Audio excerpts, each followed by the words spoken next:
नमस्कार। आज की बात में आपका स्वागत है।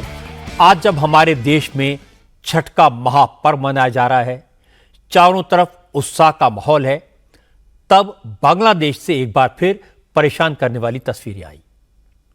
बांग्लादेश में एक बार फिर हिंदुओं को घरों से निकालकर घसीट घसीट कर पीटा गया।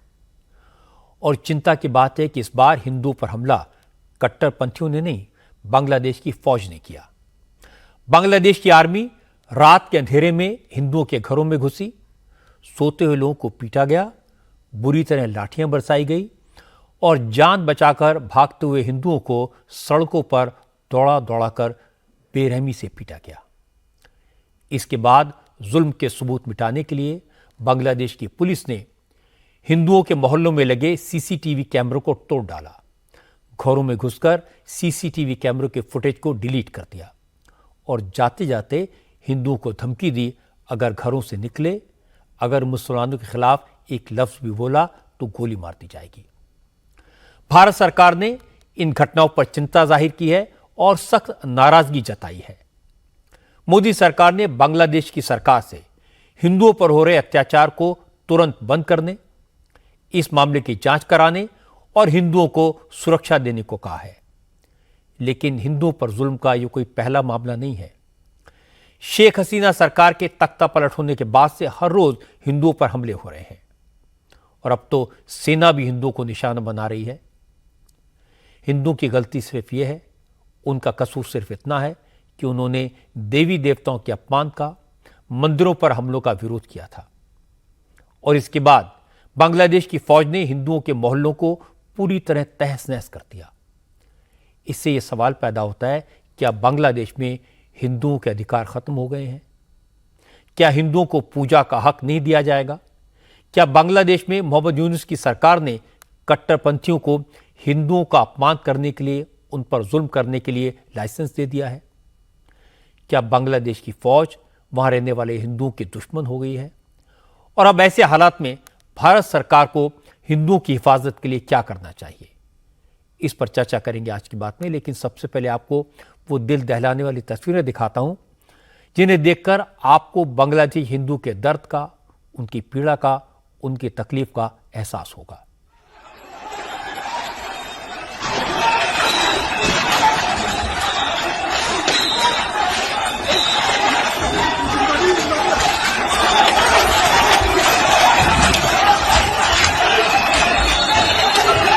ये तस्वीरें बांग्लादेश के दूसरे सबसे बड़े शहर चट्टोग्राम की हैं। चट्टोग्राम को चटगांव भी कहा जाता है। चटगांव में 2 दिन तक बांग्लादेशी आर्मी ने इसी तरह से तांडव मचाया। अचानक सेना के जवान चटगांव के उस इलाके में दाखिल हुए जहां ज्यादातर आबादी हिंदुओं की है। घरों की पहचान पहले से कर ली गई थी। बिल्कुल टारगेटेड अटैक हुआ। इस इलाके में रहने वाले हिंदुओं को संभलने तक का मौका नहीं मिला। बांग्लादेशी आर्मी के जवान घरों में घुसे, लोगों पर लाठियां बरसानी शुरू कर दी। डरे सहमे घबराए लोग बदहवास होकर इधर उधर छुपने लगे तो बांग्लादेश की फौज के जवानों ने लोगों को घसीट घसीट कर घरों से बाहर निकाला और सड़कों पर गिरा गिरा कर पीटा।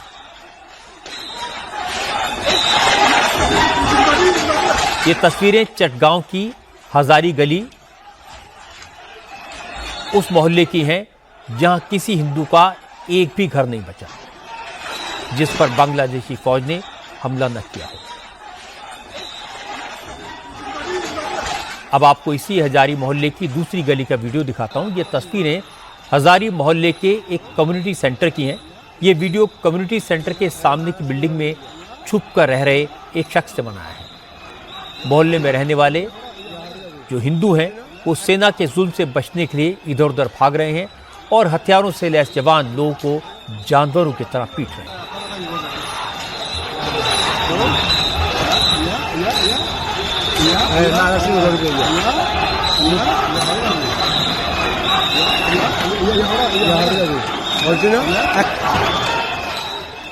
ऐसे एक दो नहीं, दर्जनों वीडियोस मेरे पास में हैं। हर वीडियो बांग्लादेश के हिंदुओं की बुरी हालात का सबूत है। बांग्लादेश की सेना हिंदुओं को पीट रही थी। हजारी गली मोहल्ले के चारों तरफ पुलिस तैनात थी। जो लोग सेना के जवानों की लाठियों से बचकर मोहल्ले के बाहर भागने में कामयाब हुए, उन पर पुलिस ने लाठियां बरसाई। सेना के जवानों की एक टुकड़ी लोगों को पीट रही थी, जबकि दूसरी टुकड़ी घरों की तलाशी ले रही थी, घरों के अंदर तोड़फोड़ और लूटपाट कर रही थी।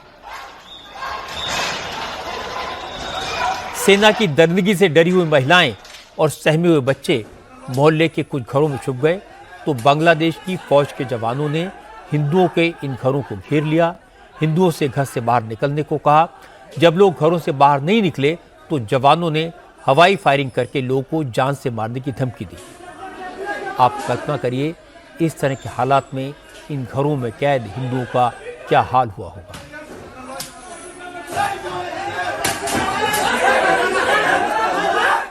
बांग्लादेश आर्मी का जुल्म यहीं खत्म नहीं हुआ, क्योंकि सीसीटीवी कैमरों में आर्मी के जवानों के हत्या के सबूत रिकॉर्ड हो चुके थे। इसलिए थोड़ी देर के बाद बांग्लादेश आर्मी के जवान पुलिस के साथ हिंदुओं के घरों में फिर घुसे और घरों में लगे सीसीटीवी कैमरे तोड़ डाले।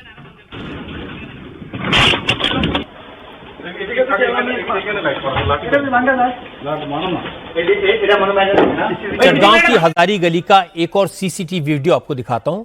इस वीडियो में वर्दीधारी जवान एक हिंदू के घर से बाहर उसे ललकारते हुए दिखाई दे रहा है। घर से बाहर आने के लिए कहा जा रहा है और जवान धमका रहे हैं कि वो घर से बाहर नहीं निकला तो उसे घर में घुसकर बाहर घसीट कर निकाला जाएगा। आप सोच रहे होंगे हिंदुओं ने ऐसा क्या किया जिसकी वजह से बांग्लादेश की फौज इतनी नाराज हो गई। असल में हिंदुओं ने भगवान के अपमान और मंदिरों के खिलाफ कट्टरपंथियों के बयानों का विरोध करने की हिमाकत की। एक कट्टरपंथी मौलाना ने फेसबुक पर इस्कॉन के खिलाफ अनाप शनाप बातें लिखी थी। हिंदुओं ने इसका विरोध किया, पुलिस में शिकायत दर्ज कराने की कोशिश की। जब एफआईआर दर्ज नहीं हुई तो हिंदुओं ने प्रोटेस्ट मार्च निकाला। इससे बांग्लादेश की सरकार नाराज हो गई।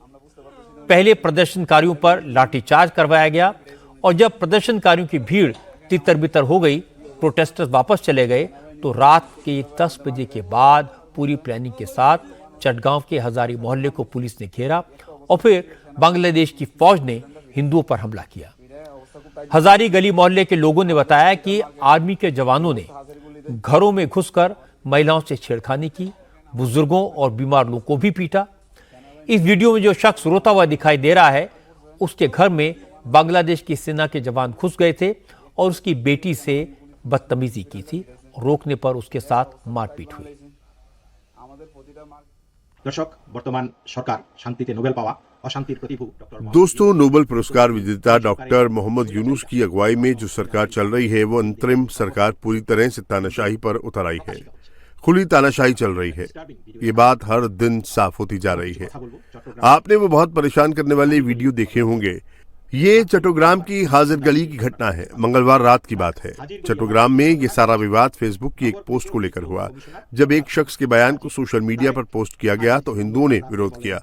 प्रोटेस्ट के दौरान पुलिस वालों ने उनसे मारपीट की। रात को 10 बजे डिप्टी कमिश्नर पुलिस के साथ साथ सेना के जवानों को लेकर हजारी गली पहुंच गए। उन्होंने प्रदर्शनकारियों को दौड़ा दौड़ाकर पिटवाया। जवान घरों में घुस गए। ये सारा मामला सिर्फ इसलिए हुआ क्योंकि इस्कॉन के खिलाफ एक भड़काऊ बयान का हिंदुओं ने विरोध किया था। भारत में इस्कॉन के मेंबर्स ने बताया कि चटगांव में हिंदुओं पर सेना के हमले में 2 लोग मारे गए हैं और कई बुरी तरह घायल हैं। इस्कॉन से जुड़े राधा रमन ने कहा, अब बांग्लादेश में हिंदुओं की सुरक्षा की कोई गारंटी नहीं रह गई, क्योंकि पहले जब कट्टरपंथी हमले करते थे तो हिंदू पुलिस के पास जाकर शिकायत कर सकते थे। उनको आर्मी से सिक्योरिटी मिलने की बहुत उम्मीद थी, लेकिन अब पुलिस और आर्मी ही हिंदुओं को पीट रही है, तो बांग्लादेश के हिंदू किससे उम्मीद करें, किससे हिफाजत की डिमांड करें? आर्मी और पुलिस मिलकर हिंदू इलाके में गई और जहां पर जो लोग प्रोटेस्ट कर रहे थे उनको मारना शुरू किया। गोलीबारी की, जिसमें 2 हिंदू मारे जाने की मुझको जो खबर मिली है। 2 हिंदू मारे गए। हमने तस्वीर में भी देखा कि एक व्यक्ति की लाश पड़ी हुई है सड़क पर। हमने ये भी देखा कि जो पुलिस जो हिंदू इलाकों में जाकर सबसे पहले वो सीसीटीवी को कैमरे को तोड़ रहे हैं। तो ये सारे वीडियोस तथ्य हमारे पास उपलब्ध है। अब बताइए, एक पुलिस और आर्मी को सीसीटीवी कैमरे को तोड़ने की क्यों आवश्यकता पड़ गई? कई इलाकों में जाकर आर्मी वो एक शॉप में गई और उन्होंने बोला कि दरवाजा खोलो, हम सिर्फ 3 गिनेंगे और गोली मारेंगे। तो बताइए, आर्मी इस तरह का व्यवहार माइनॉरिटी एरिया में जाके कर रही है। जो हिंदू अभी तक सोचते थे कि अगर उन्मादी भीड़ जब अटैक करेगी तो हम लोग पुलिस स्टेशन में फ़ोन करेंगे, आर्मी की सहायता मांगेंगे, जो आर्मी की तरफ देखते थे, अब रक्षक ही भक्षक बन गए हैं। तो ये स्थिति बहुत ही भयानक है। और सबसे ज़्यादा दुख का जो विषय हमें लग रहा है कि वो लोग इस्कॉन को षड्यंत्र के माध्यम से इस्कॉन को बैन कराने का एक बहुत बड़ा षड्यंत्र कर रहे हैं। ये स्थिति वाकई में भयानक है। भारत ने बांग्लादेश में हिंदुओं पर हो रहे जुल्म को लेकर गहरी चिंता जताई है और बांग्लादेश की सरकार से कहा है कि वो हिंदू समाज के लोगों की हिफाजत करे। विदेश मंत्रालय ने आज कहा कि बांग्लादेश में हिंदुओं पर हमले के जो वीडियो सामने आए हैं वो बहुत डराने वाले हैं, परेशान करने वाले हैं। विदेश मंत्रालय के प्रवक्ता ने कहा, ये बांग्लादेश सरकार की जिम्मेदारी है कि वो अपने यहाँ के अल्पसंख्यकों को सुरक्षा दें, उनका डर दूर करें। चटगांव में भड़काऊ बातें की गई सोशल मीडिया पे।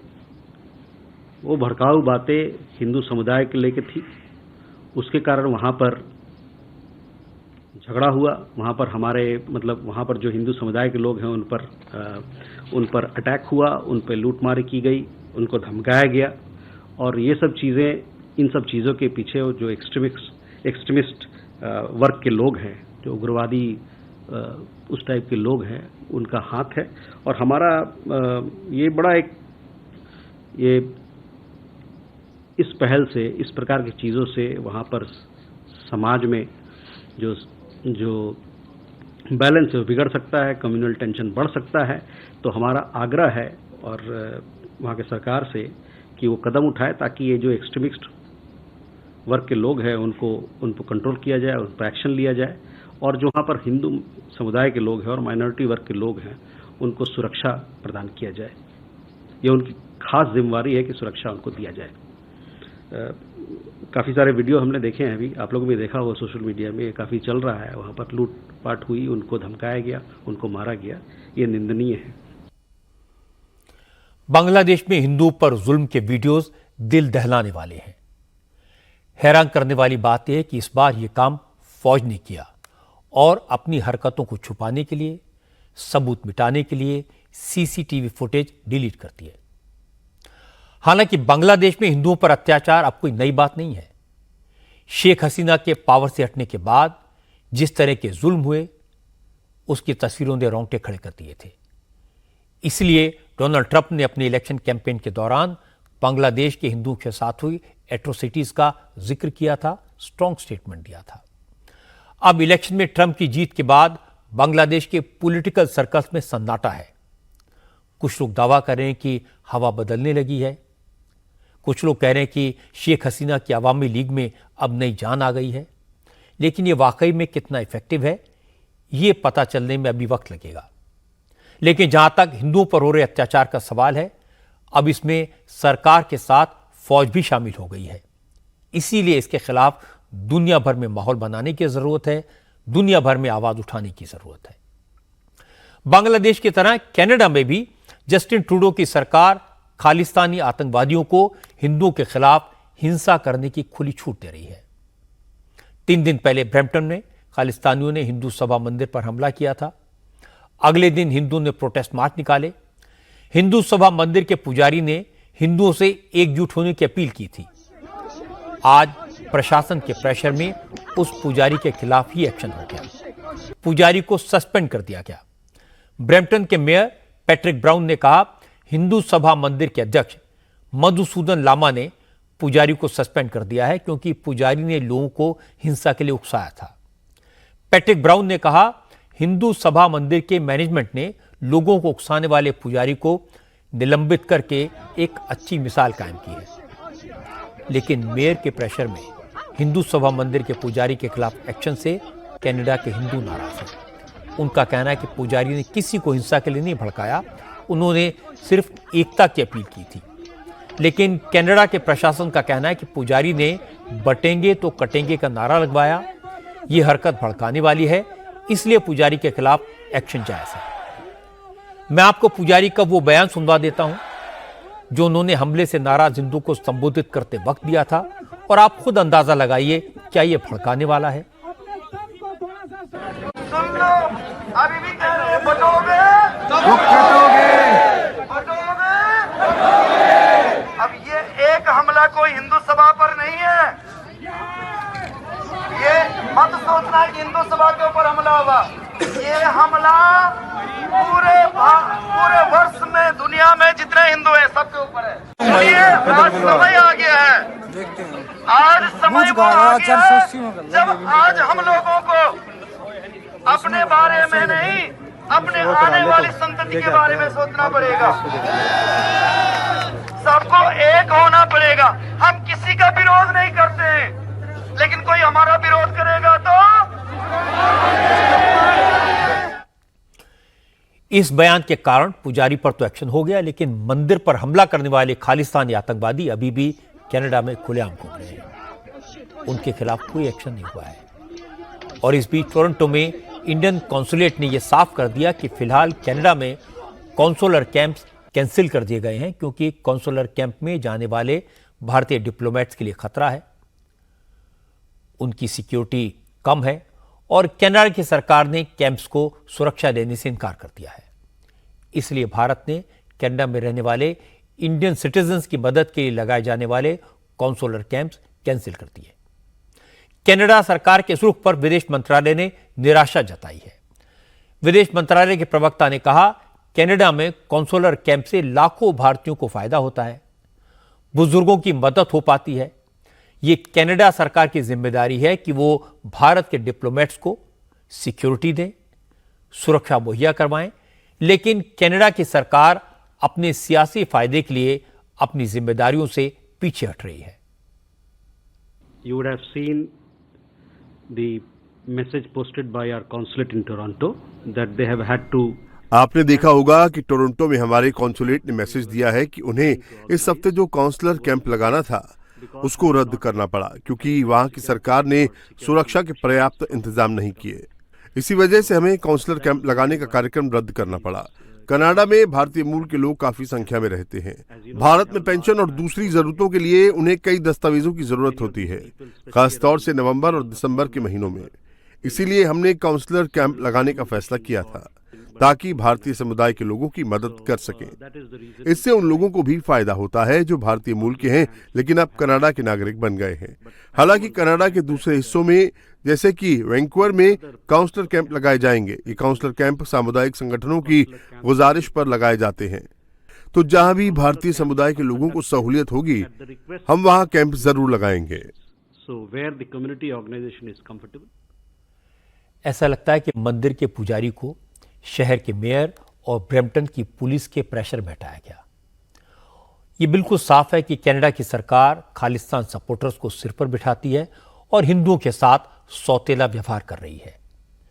इस बात के भी सबूत मिल गए हैं कि वहां की पुलिस में भी खालिस्तान समर्थक मौजूद हैं, और यह भी दिखाई दे रहा है कि कनाडा में हिंदुओं के एकजुट होने के बाद वहां की सरकार के तेवर ढीले हुए हैं। खालिस्तान सपोर्टर्स को भी यह समझ में आ गया कि वो हिंदुओं को डरा नहीं सकते। इसके साथ साथ अमेरिका में डोनाल्ड ट्रंप की जीत का असर भी कनाडा में दिखाई देने लगा है। कनाडा में जस्टिन ट्रूडो के सपोर्टर खालिस्तानी उग्रवादी ट्रंप की जीत से परेशान हैं। कनाडा में खालिस्तानियों के नेता जगमीत सिंह ने आज कहा, ट्रंप की योजनाएं, ट्रंप के इरादे बहुत गड़बड़ हैं, इससे दुनिया में अराजकता फैल जाएगी। इसलिए वो प्रधानमंत्री ट्रूडो से कहेंगे कि वो सामने आकर ट्रंप की पॉलिसीज को कंडेम करें। जगमीत सिंह कनाडा में न्यू डेमोक्रेटिक पार्टी के पार्लियामेंट के मेंबर हैं और उनकी पार्टी जस्टिन ट्रूडो को सपोर्ट करती है। I expect that the Prime Minister will come out and state clearly that Donald Trump's plans are wrong. मैं उम्मीद करता हूं कि प्रधानमंत्री आगे आएंगे और साफ साफ बयान देंगे कि डोनाल्ड ट्रंप की योजनाएं गड़बड़ हैं। ट्रंप ने जिस तरह के टैरिफ का प्रस्ताव रखा है वो पूरी तरह से गलत है। इससे तो हर चीज का दाम बढ़ जाएगा। इससे कनाडा और अमेरिका में काम करने वाले लोगों पर असर पड़ेगा। इससे हर किसी के लिए महंगाई बढ़ जाएगी। तो मैं चाहता हूं कि प्रधानमंत्री सीधे आकर कहें कि यह गलत है, ये गलत योजना है, इससे लोगों पर बुरा असर पड़ेगा। मैं गजा के बारे में भी सोचता हूं। अगर हम देखें तो नेतन्याहू गजा के लोगों के खिलाफ जनसंहार अभियान चला रहे हैं। तो कल्पना कीजिए कि ट्रंप के प्रशासन में क्या होगा जब इसको और ज्यादा सपोर्ट मिलेगा। इसलिए मैं बहुत चिंतित हूं कि ट्रंप की जीत से पूरी दुनिया में क्या फर्क पड़ेगा। लोगों की जिंदगी पर खतरे बढ़ जाएंगे, दुनिया में अस्थिरता भी बढ़ेगी। इसलिए कनाडा के लिए ये बहुत जरूरी है कि हम अपने सहयोगियों के साथ मिलकर ये इंश्योर करें कि हम शांति की बात करेंगे, कूटनीति की बात करें और युद्ध के खात्मे की बात करें। जगमीत सिंह कुछ भी कहें, जस्टिन ट्रूडो में इतनी हिम्मत नहीं है कि वो डोनाल्ड ट्रंप के खिलाफ बयान दे सकें। ट्रूडो ने आज ट्रंप को जीत की बधाई दी और सिर्फ इतना कहा कि वो ट्रंप के साथ मिलकर काम करेंगे और उन्हें उम्मीद है कि कनाडा और अमेरिका के रिश्ते पहले जैसे बने रहेंगे। लेकिन इसी दौरान प्रधानमंत्री नरेंद्र मोदी की ट्रंप से बात भी हो गई और यह भी तय हो गया कि ट्रंप अगले साल भारत आएंगे। आज चीन के प्रेसिडेंट शी जिनपिंग, सऊदी अरब के क्राउन प्रिंस मोहम्मद बिन सलमान, फ्रांस के प्रेसिडेंट इमैनुअल मैक्रों ने भी ट्रंप को चुनाव जीतने की मुबारकबाद दी, उनके साथ मिलकर काम करने का वादा किया। डोनाल्ड ट्रंप की जीत का असर शेयर मार्केट्स पर भी दिखाई दिया। ताइवान, जापान और साउथ कोरिया के शेयर मार्केट में उछाल आया। प्रधानमंत्री नरेंद्र मोदी ने कल रात फोन पर ट्रंप से बात की थी। ट्रंप ने मोदी को अपना दोस्त और एक शानदार इंसान बताया। ट्रंप ने कहा कि मोदी को पूरी दुनिया प्यार करती है और वो कामकाज संभालने के बाद मोदी के साथ मिलकर काम करेंगे। अब बात करते हैं महाराष्ट्र के चुनाव की। महाराष्ट्र के चुनाव में आज वोट जिहाद की एंट्री हो गई। बीजेपी नेता नीतीश राणे ने आरोप लगाया कि उद्धव ठाकरे की शिवसेना के नेता मस्जिदों में जाकर मौलानाओं से अपने उम्मीदवारों के पक्ष में फतवे जारी करने की अपील कर रहे हैं। महाविकास अघाड़ी के नेता चुपके चुपके मुसलमानों का वोट पाने के लिए वोट जिहाद में लग गए हैं। अपने इस इल्जाम को साबित करने के लिए सबूत के तौर पर नीतीश राणे ने एक वीडियो दिखाया। हमारे संवाददाता सचिन चौधरी ने इस वीडियो की सच्चाई के बारे में पता लगाया। जांच करने के बाद जानकारी मिली, यह वीडियो 5 नवंबर का है। मलाड डिंडोशी के पठानवाड़ी की इस्लामिया मस्जिद का है। 2 दिन पहले 5 नवंबर को इस्लामिया मस्जिद में एक मीटिंग हुई थी। डिंडोशी सीट से उद्धव की शिवसेना के सिटिंग एमएलए सुनील प्रभु कैंडिडेट हैं। पार्टी के बड़े नेता सचिन अहीर और शरद पवार के एनसीपी के नेता अजित राणे ने इलाके के कई मौलानाओं और मुस्लिम नेताओं के साथ मस्जिद में मीटिंग की। कैंडिडेट वहां मौजूद थे। नीतीश राणे ने जो वीडियो पोस्ट किया है उसमें सुनील प्रभु, सचिन अहीर और राहुल राणे दिखाई दे रहे हैं। किसी सीट की नहीं है, ये संविधान की हिफाजत की लड़ाई है। लेकिन पिछले 10 सालों से जो हालत हमारे मुल्क की हो रही है और दिन ब दिन उसके अंदर जो बिगाड़ पैदा हो रहा है, बड़ी साजिश के साथ। इस वीडियो के आधार पर नीतीश राणे ने कहा कि ये वीडियो हर हिंदू को देखना चाहिए और समझना चाहिए। उद्धव की पार्टी के मौलानाओं को, उद्धव की पार्टी के लिए मौलानाओं के फतवों की क्या जरूरत है, हिंदू वोटों की जरूरत उन्हें क्यों नहीं है। आज सुबह मैंने मेरे एक्स अकाउंट पे जो वीडियो डाला है वहां सरल स्पष्ट हो जाता है कि ये उबाटा के जो 3 कैंडिडेट है वो किस तरीके से वहां बैठ के मौलवी से अपना फतवा तैयार करके ले रहे हैं। उबाटा और महाविकास आघाड़ी के पार्टियों को हिंदू मतों की जरूरत नहीं है, हिंदू मतों को वो गिनते नहीं है,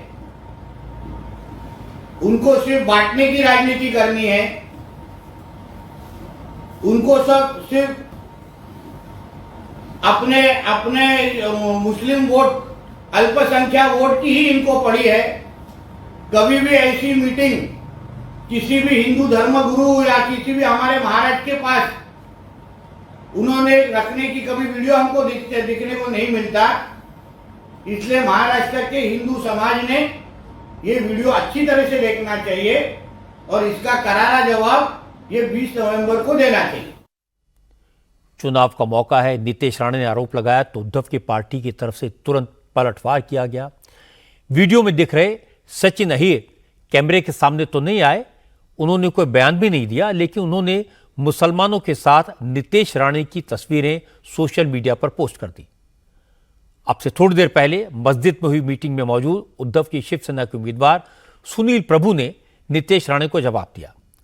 सुनील प्रभु ने कहा वो 10 साल से इस इलाके के विधायक हैं, हर वर्ग के लोगों के साथ उनके रिश्ते हैं।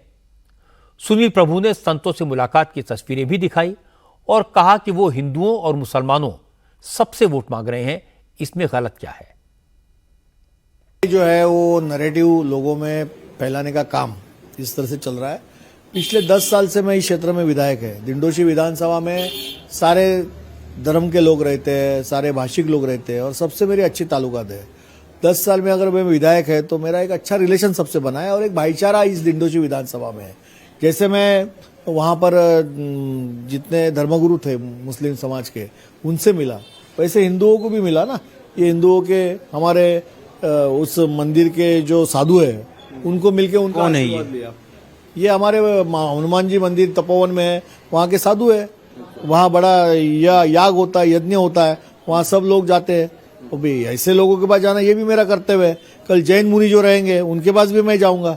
सारे धर्म के लोगों के जितने भी यहाँ पर जितने साधु संत है उनको मिलना ये मेरा कर्तव्य है और उनका आशीर्वाद लेना ये काम है। संविधान में चुनाव जो है उस चुनाव में सारे मतदाताओं का मत वोट लेना ये हमारा कर्तव्य है और वोट मांगना ये हमारा कर्तव्य है।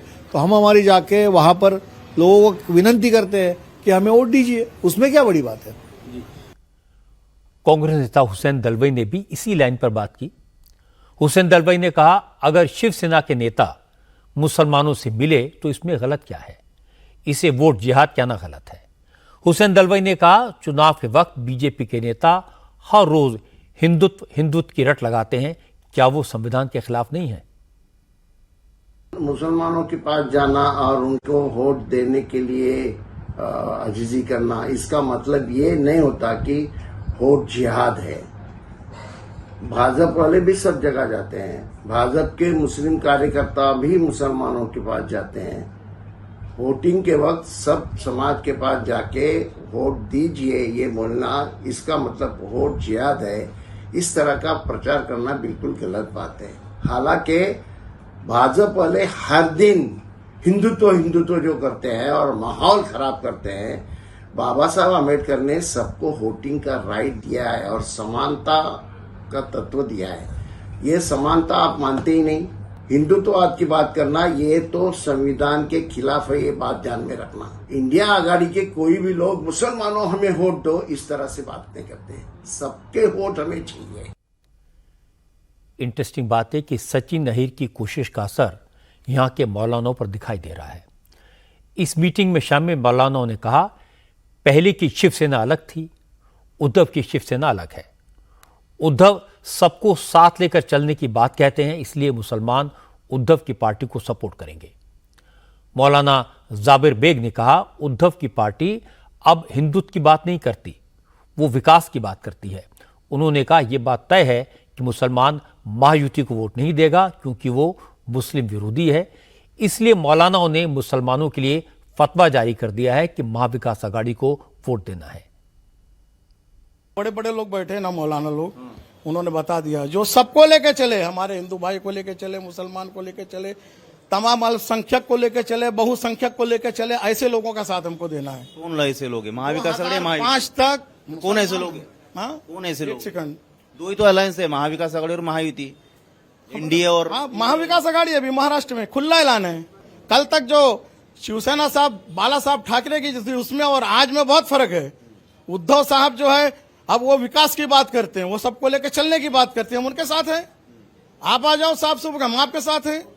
उसी को वोट हमारा एक अधिकार है जो सबके लिए काम करेगा। ये कोई बात हुई कि भाजपा आरएसएस के लोग ऐलान करते हैं कि भाई झारखंड में अगर हम जीत के आते हैं तो हम यूसीसी लाएंगे। उनसे कबायली आदिवासी अगर पूछते तो बोले तुम्हारे बाप का राज चलता है, सबसे ज्यादा हमारी कुर्बानी इस मुल्क के अंदर है। एक कानून तुम बनाओगे और उसके बाद बोलोगे ये कम्युनिटी से बाहर रहेगी, ये कम्युनिटी को अंदर डाल देंगे, इसको मार डालेंगे, इसको ये करेंगे, तुम्हारा राज चलता है क्या? हम काफी है तुम्हारे लिए, तुम सिर्फ पुलिस के बंदोबस्त उस पे आप चल रहे हो। मौलाना की ये बात तो सही है कि अब उद्धव ठाकरे हिंदुत्व को लेकर वैसे तीखे बयान नहीं देते जैसे पहले दिया करते थे।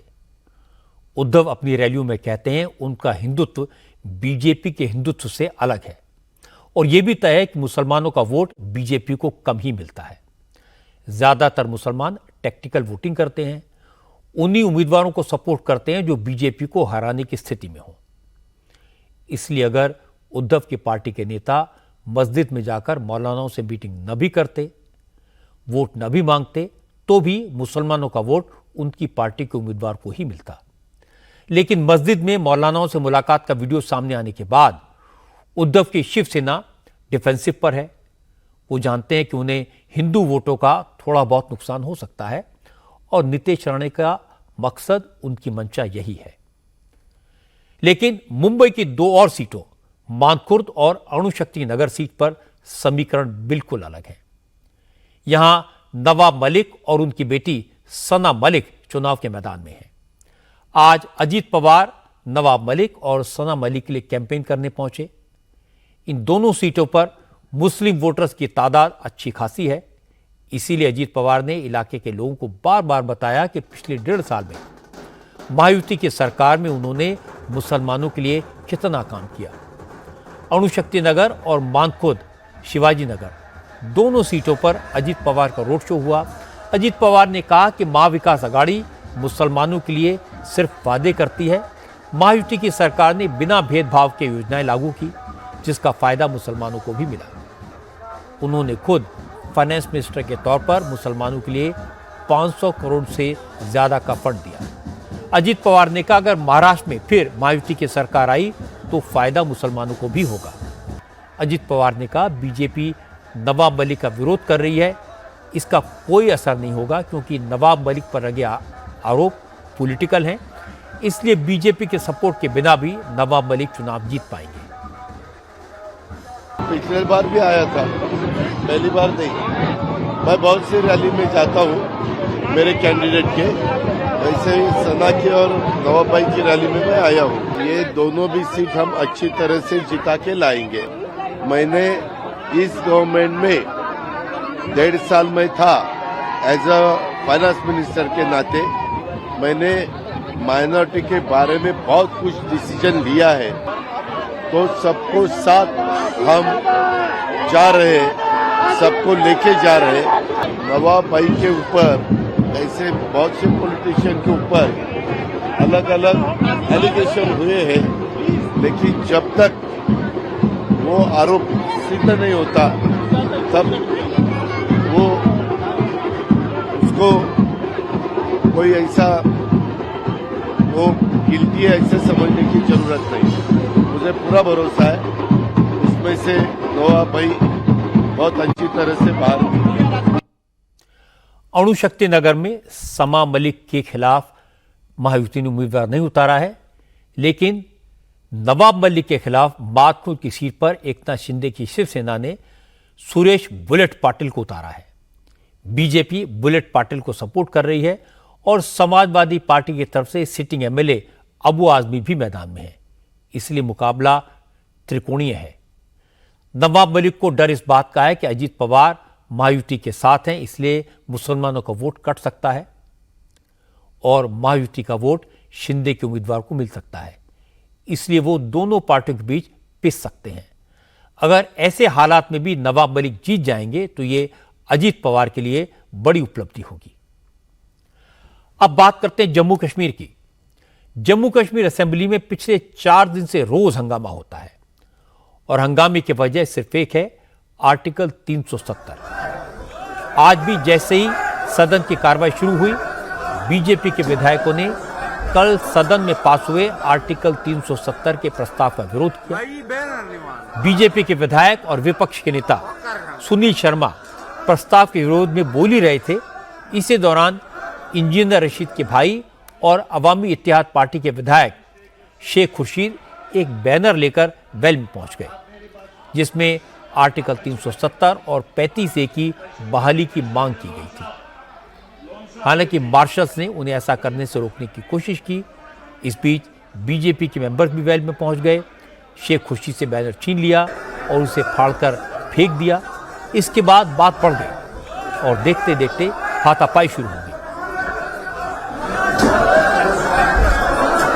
हंगामा ज्यादा बढ़ा तो नेशनल कॉन्फ्रेंस और पीडीपी के मेंबर्स भी वेल में पहुंचे। मार्शल्स भी बीच बचाव की कोशिश करने लगे, लेकिन दोनों साइड के मेंबर्स आपस में भिड़ गए। आखिरकार स्पीकर के निर्देश पर मार्शल्स ने बीजेपी के 3 विधायकों को उठाकर सदन से बाहर कर दिया, लेकिन इसके बाद भी हंगामा रुका नहीं तो स्पीकर ने सदन की कार्रवाई स्थगित कर दी।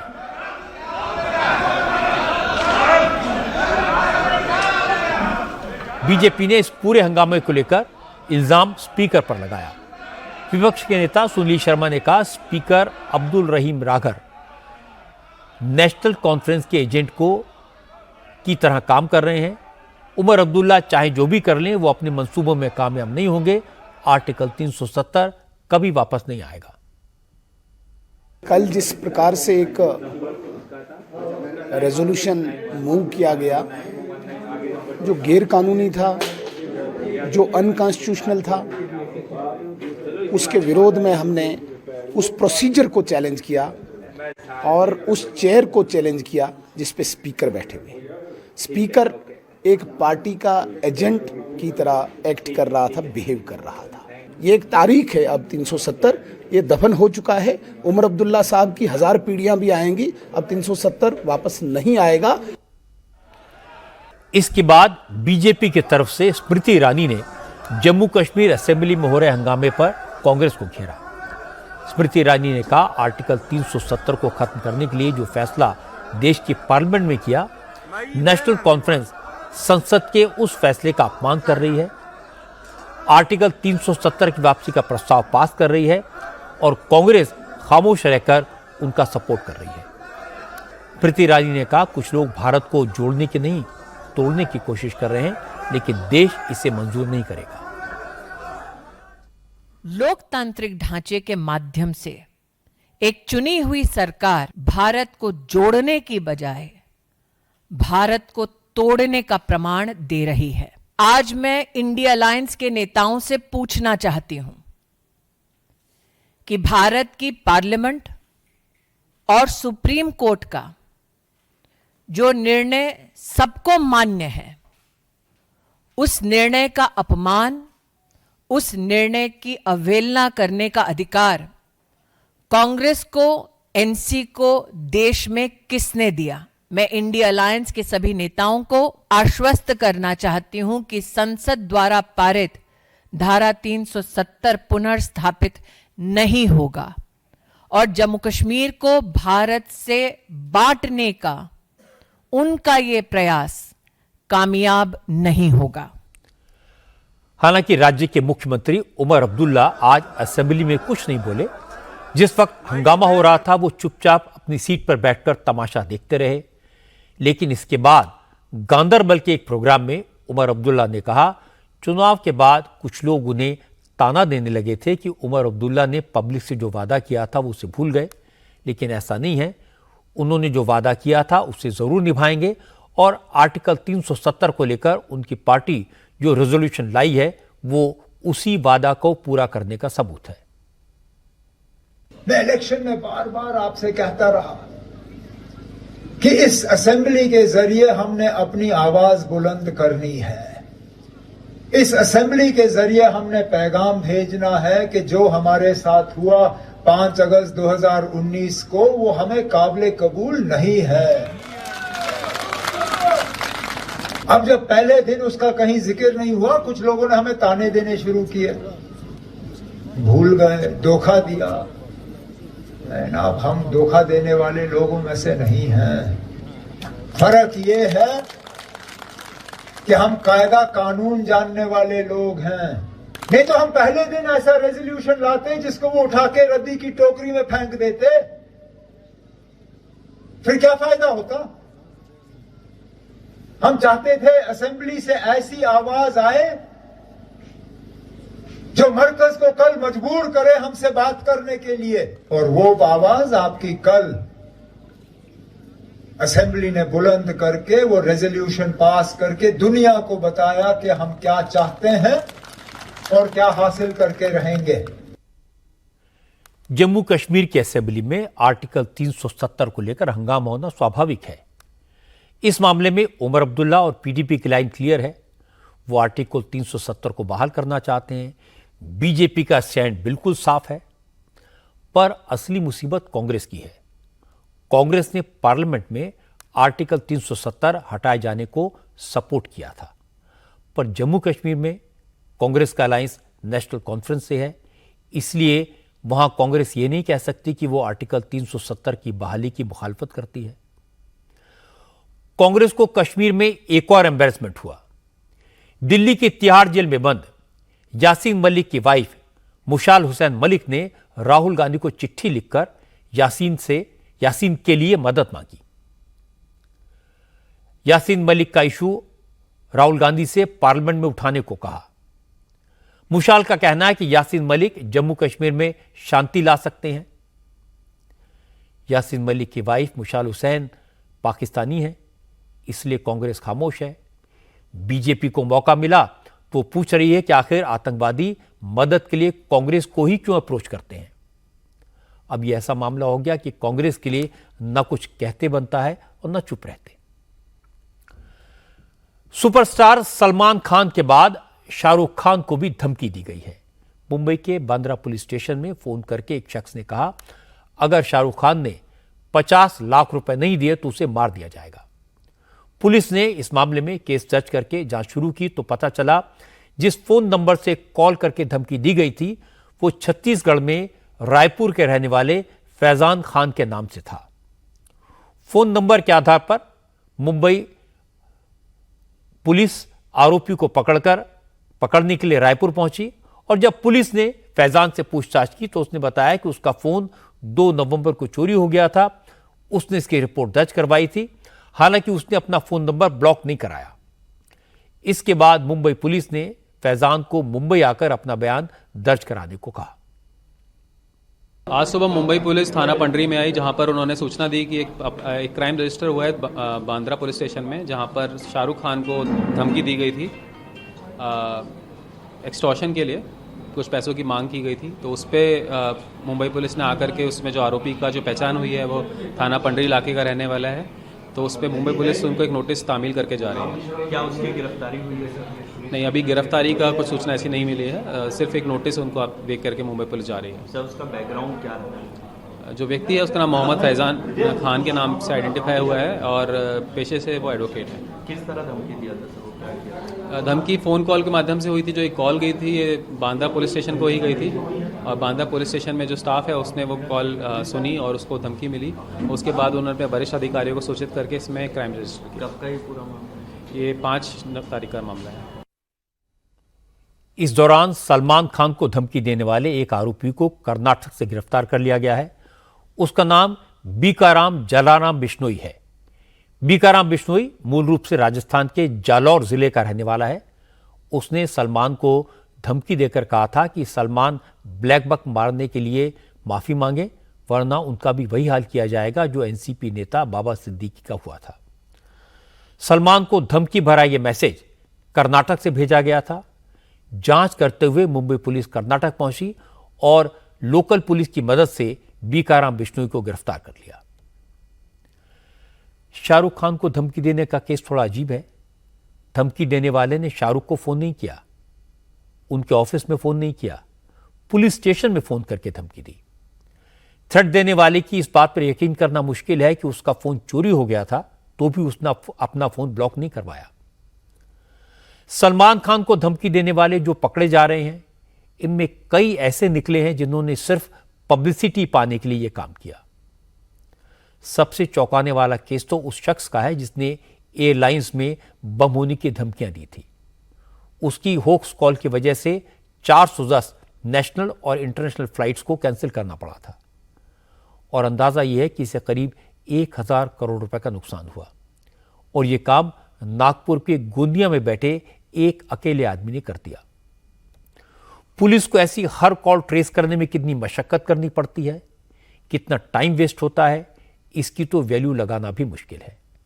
इसीलिए फोन से धमकी देने का मामला गंभीर है और इसका इलाज करने की जरूरत है। प्रयागराज में महाकुंभ से पहले तैयारी के मौके पर आज अखाड़े के साधु संतों के बीच जमकर मारपीट हुई। प्रयागराज में इस वक्त कुंभ की तैयारी वॉर फुटिंग पर चल रही है। कुंभ क्षेत्र में अखाड़ों को कैंप लगाने के लिए जमीन अलॉट की जाती है। इसीलिए आज अखाड़ों के प्रतिनिधियों को प्रयागराज डेवलपमेंट अथॉरिटी ने एक मीटिंग के लिए बुलाया था, लेकिन मीटिंग शुरू होती इससे पहले ही अखाड़ा परिषद के 2 गुटों के साधु संतों में विवाद हो गया और कुछ ही देर में नौबत मारपीट तक पहुंच गई। जिस वक्त अखाड़ा परिषद के साधु संत एक दूसरे पर लात घुसे बरसा रहे थे, उस वक्त अफसर मीटिंग हॉल में नहीं पहुंचे थे और जो कर्मचारी वहां मौजूद थे वो साधु संतों को रोकने की हिम्मत नहीं जुटा पाए। करीब 10 मिनट तक हंगामा होता रहा। इसके बाद बड़े अफसर और पुलिस मौके पर पहुंची और बीच बचाव करके हालात को काबू किया। अगर मेले के अधिकारी विवेक चतुर्वेदी ने बताया, चूंकि अखाड़ा परिषद में कुछ अखाड़े 2 गुटों में बटे हुए हैं, इसलिए किसी बात पर वावेदा हो गया।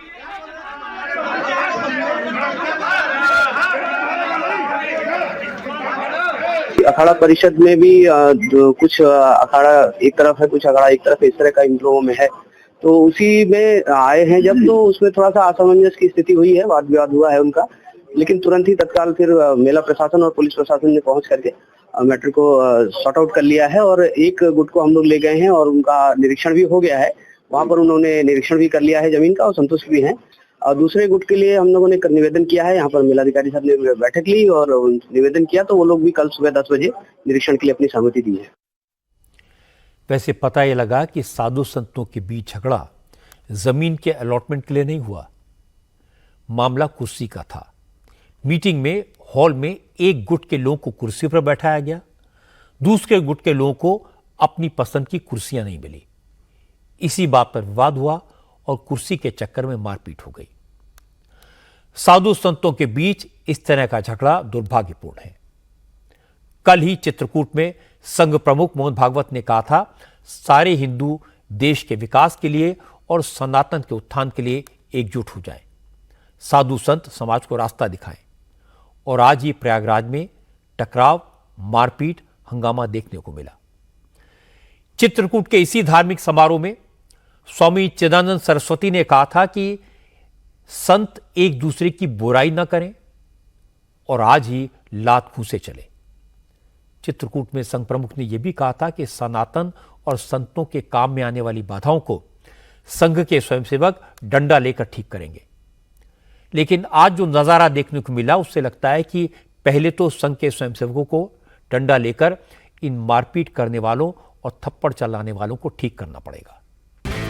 लोक आस्था के महापर्व छठ को आज देश के बहुत बड़े हिस्से में लोगों ने धूमधाम से मनाया। छठ पूजा के तीसरे दिन आज दिल्ली से लेकर पटना, लखनऊ, वाराणसी, प्रयागराज, मुंबई, भुवनेश्वर और हैदराबाद तक व्रतियों ने डूबते सूर्य को अर्घ्य दिया, सूर्य की उपासना की और छठी मैया की पूजा अर्चना की। इस मौके पर पटना में गंगा घाट पर जबरदस्त भीड़ देखने को मिली। पटना में छठ पूजा के लिए 100 से ज्यादा घाटों को सजाया गया है। मुख्यमंत्री नीतीश कुमार ने अपने सरकारी घर में सूर्य को अर्घ्य दिया। बीजेपी अध्यक्ष जेपी नड्डा भी आज पटना में थे। नड्डा ने भी नीतीश कुमार के साथ गंगा घाट पर जाकर छठ पूजा की। लालू यादव ने भी अपने पूरे परिवार के साथ छठ मनाया। इस दौरान तेजस्वी यादव घाट पर पूजा करते नजर आए। बिहार में छठ की रौनक अलग होती है, लेकिन अब छठ पूरे देश में मनाया जाता है। आज सभी पार्टियों के बड़े बड़े नेता छठ के मौके पर आस्था के रंग में रंगे हुए नजर आए।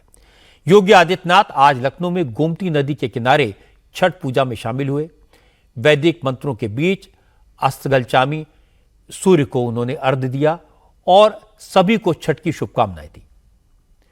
पश्चिम बंगाल की मुख्यमंत्री ममता बनर्जी भी आज छठ से जुड़े कार्यक्रम में शामिल हुई और छठी मैया की पूजा की। दिल्ली सरकार ने इस बार 1000 से ज्यादा छठ घाट तैयार किए हैं। अरविंद केजरीवाल भी घाटों पर पहुंचे और व्रतियों का आशीर्वाद लिया। हरियाणा के मुख्यमंत्री नायब सिंह सैनी और केंद्रीय मंत्री धर्मेंद्र प्रधान ने भी छठ का पर्व मनाया। छठ पूजा का जोश, उत्साह इस बार आपकी अदालत में भी दिखाई दिया। आपकी अदालत में इस बार छठ के मौके पर आपको भी फुल एंटरटेनमेंट देखने को मिलेगा। भोजपुरी फिल्मों के टॉप स्टार दिनेश लाल यादव, जो निरहुआ के नाम से मशहूर हैं, इस बार मेरे मेहमान हैं। निरहुआ ने भोजपुरी फिल्मों में अश्लीलता के इल्जामात पर बड़ी इंटरेस्टिंग सफाई दी। ये सबसे सही जगह है, ये वो मंच है जहां मैं ये बात बता सकता हूं, पूरी दुनिया को बता सकता हूं कि ये बहुत बड़ी साजिश है भोजपुरी को बदनाम करने की, और उसके पीछे कारण भी है। हमारी फिल्में बनती है 1 करोड़ में, बाकी फिल्में बनती है 10 करोड़, 20 करोड़, 50 करोड़, 100 करोड़ में। और जब थिएटर में हमारी फिल्में लगती है भोजपुरी की, और वहीं वो 100 करोड़ की फिल्म रिलीज हो रही है, और जब थिएटर वाले से कहा जाता है कि भैया हमारी फिल्म रिलीज हो रही है, लगाओ, तो बोलता नहीं, निरहुआ की फिल्म लगी है, नहीं लगाएंगे। तो उनको लगता है कि ये कौन सी फिल्म बनाया है लोग, जिसके वजह से हमारी इतने बड़े सुपरस्टार की फिल्म वहां नहीं लग रही है। तो देखो उसको, तो देखते हैं तो उनको वाकई पता चलता है कि तो बड़ी बेमिसाल फिल्म बनाया है इन लोगों ने, बड़ी लाजवाब फिल्म बनाया है। तो इनको डिग्रेड कैसे किया जाए?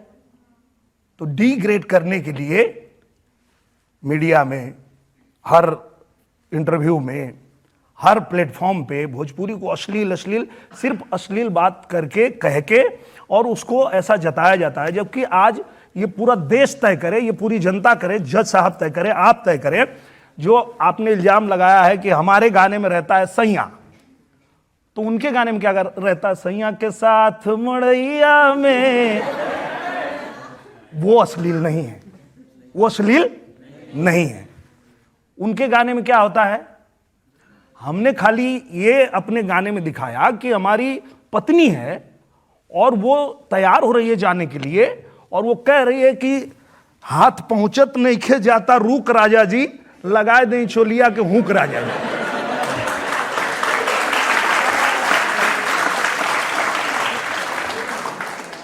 हाथ नहीं पहुंच रहा है तो उसकी मदद पति नहीं करेगा तो कौन करेगा?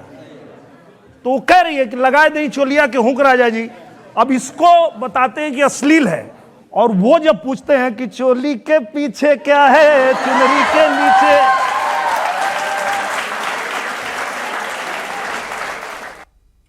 आपकी अदालत में इस बार छठ मैया की गीतों की गूंज भी सुनाई दी।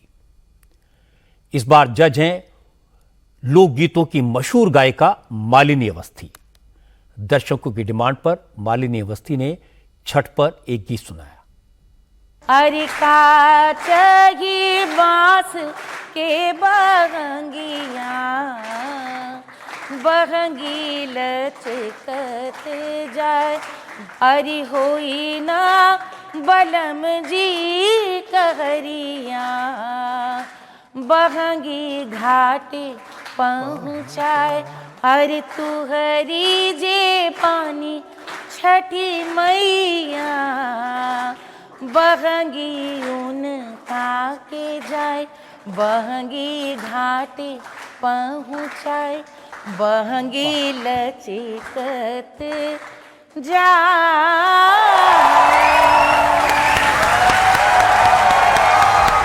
आपकी अदालत शनिवार रात 10 बजे।